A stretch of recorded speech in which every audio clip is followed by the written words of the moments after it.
a really tough story today. It's a story that sits we're going to talk about a really tough story today. It's a story that sits right at this strange intersection of massive worldwide internet fame and an intensely private family tragedy.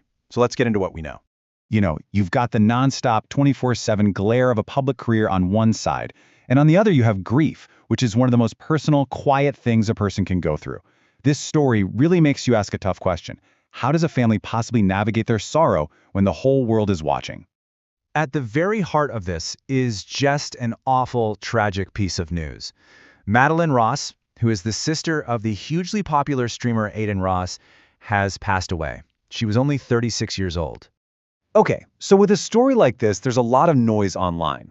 Let's cut through that and just break down the details that have actually been officially confirmed. So, the initial reports were later confirmed directly by the Broward County Medical Examiner.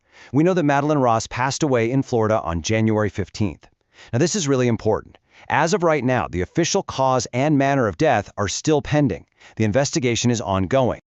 To really get why this very personal family tragedy became such a massive public story, you have to understand the two completely different worlds these siblings lived in. They couldn't be more opposite.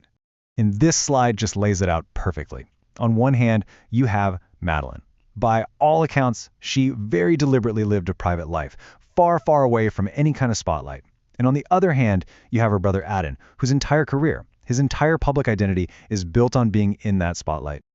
So, you might be asking, just how big is Adin Ross? For anyone who doesn't follow the streaming world, understanding the sheer scale of his fame is absolutely key to understanding why this private loss became a public headline.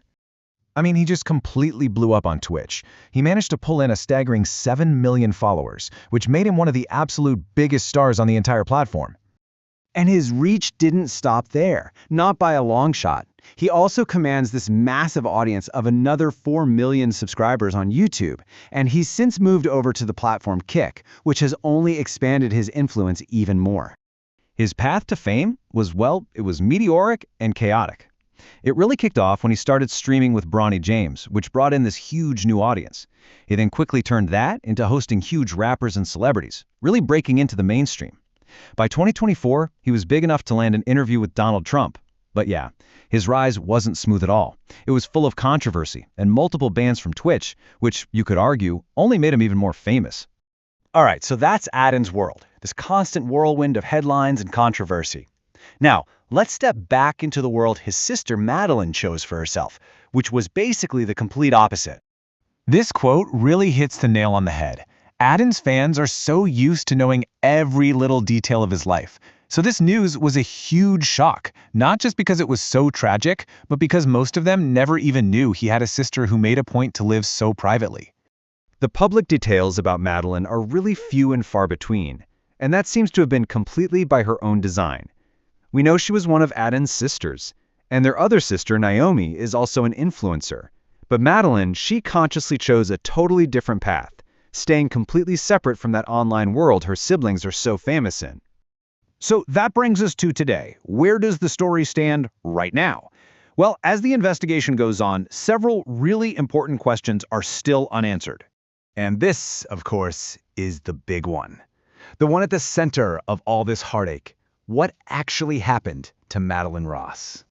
The short answer is, right now, there is no official answer. The medical examiner's office has been very clear that their investigation is ongoing and a final report is still pending. Until that report comes out, everything else you hear is just pure speculation. And for their part, the Ross family itself has not released a public statement. They're trying to navigate an unimaginable loss, and for now, they're choosing to do that privately, away from the very same public eye that defines so much of their world. And all of this leaves us with a final and pretty heavy question to think about. In this age where personal lives are basically treated like public content, a tragedy like this really forces us to ask, when does public curiosity cross a line and become an intrusion on private grief? Where do we as an audience draw that line?